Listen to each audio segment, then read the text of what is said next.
প্রিয় বন্ধুরা, আজ আমি যে ভিডিও আপনাদের সামনে নিয়ে এসেছি ঠিক সেই ধরনের ভিডিও বাংলায় এখনো তৈরি হয়নি। কিছুদিন আগে বাংলাদেশের একটি নিউজ চ্যানেলে Pakistani international defence exhibition and seminar বা আইডিএস 2024-এর প্রদর্শনীতে পাকিস্তানি জিআইডিএস নামক সংস্থা যে শাহপার 3 ড্রোন প্রদর্শিত করেছিল তা নিয়ে অতিরিক্ত উন্মাদনা লক্ষ্য করা গিয়েছিল। মনে রাখতে হবে, এই সময় বাংলাদেশ ভারত বিরোধিতা ও পাকিস্তানের প্রতি আনুগত্যের যে হাওয়ায় গা ভাসিয়ে দিয়েছে, তাতে নতুন ড্রোন শাহপারকে নিয়ে উন্মাদনা স্বাভাবিক। আজ আমাদের ভিডিওতে আমরা সাম্প্রতিককালে এরো ইন্ডিয়াতে 2025-এ ডিআরডিওর আর্চার এনজি এর সাথে শাহপারে এক তুলনামূলক আলোচনা করব।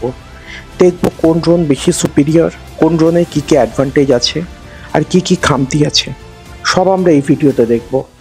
প্রথমে সদ্য সমাপ্ত এরো ইন্ডিয়াতে যে আর্চার এনজির মডেল প্রদর্শিত হয়েছে তার সম্পর্কে আমরা জানব। এরো ইন্ডিয়া থেকে যতটা তথ্য সামনে এসছে তাতে দেখা যাচ্ছে আগামী 3 বছরের মধ্যে আর্চার এনজির বাণিজ্যিক উৎপাদন জন্য তৈরি হয়ে যাবে। এই এক ইঞ্জিনের medium altitude long endurance UCAV archer NG drone 18 ঘন্টা উঠতে পারবে, প্রায় 400 কেজি পেলোড বহন করতে পারবে, 30,000 ফুট ওপরে উঠতে পারবে এবং 1000 কিলোমিটার এর ফ্লাইট রেডিয়াস হবে। এবার এই ড্রোনের ভিডিওটা দেখুন। এখানে দেখা যাচ্ছে জ্যামিং এবং targeting pod, Astra air to air ক্ষেপণাস্ত্র, অন্যদিকে আছে laser guided rocket, ATGM, DRDO এর মতো অস্ত্র। এই ইউসিএভি শত্রুর গুরুত্বপূর্ণ স্থাপনা ধ্বংস করতে ইন্টেলিজেন্স, সার্ভেলেন্স, টার্গেট অ্যাকুইজিশন ও রেকগনাইসেন্সের মতো কাজ করতে পারবে। তাছাড়া লয়টারিং মিউনিশনও বহন করতে সক্ষম হবে এই ড্রোন।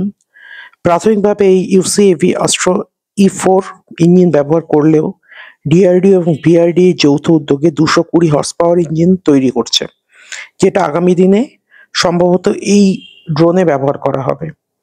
ফেব্রুয়ারি শেষে বা মার্চের প্রথমেই আর্চার ইউসিএভি প্রথম উড়ান সম্পন্ন হবে।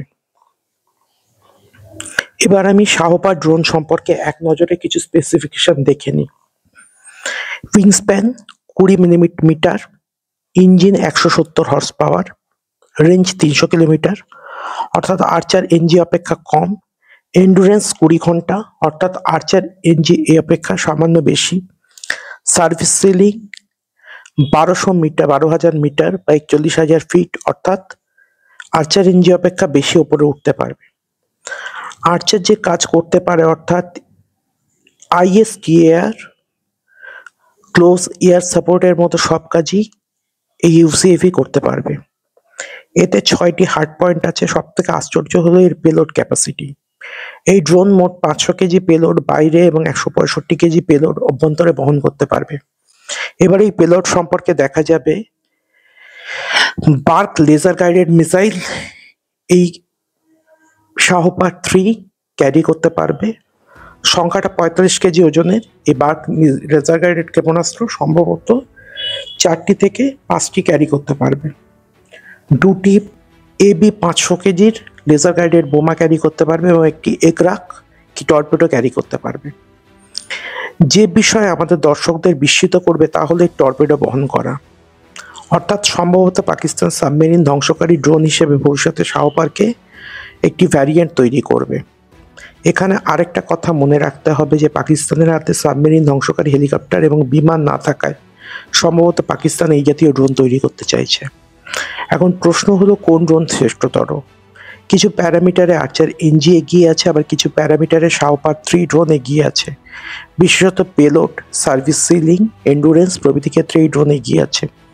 সব থেকে বড় কথা, শাহপার 3 এর প্রথম উড়ান যেখানে সম্পন্ন করেছে, যেখানে আর্চার এনজি এখনো তার প্রথম উড়ান বা অস্ত্রের পরীক্ষা কোনোটাই সম্পন্ন করতে পারেনি।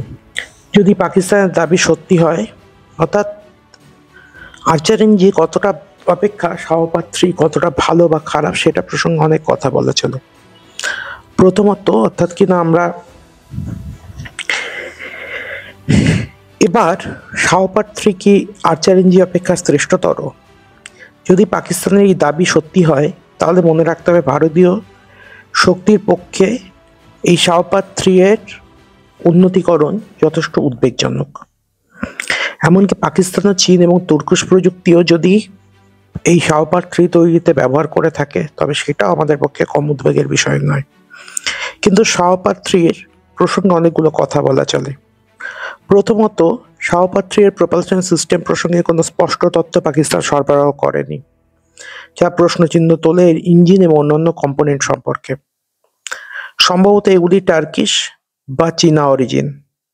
এমনকি এর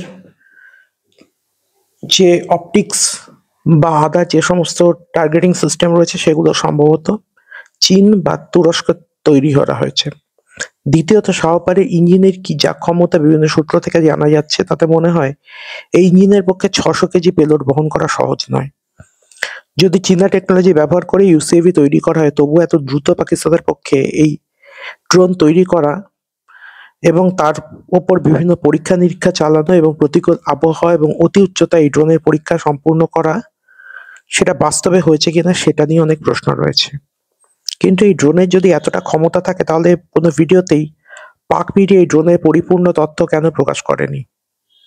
এবং আরও একটি প্রশ্ন রয়েছে, সেটি হচ্ছে এই শাহপাটের মতো ড্রোন বিকশিত করার ক্ষমতা থাকা সত্ত্বেও পাকিস্তান কেন তুরস্কের ড্রোন বাহিনীর ওপর অতিরিক্ত নির্ভরশীলতা দেখাচ্ছে, সেটা একটা প্রশ্নচিহ্ন তৈরি করে।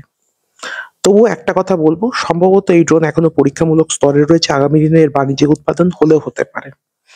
তবুও ভারতের পক্ষে এই ড্রোন যুদ্ধে কোনো ধরনের শৈথিল্য দেখানোর অর্থ হচ্ছে চরম মূর্খামি। ভারতকে গবেষণা ক্ষেত্রে অনেক পরিশ্রম এবং অর্থ ব্যয় করতে হবে।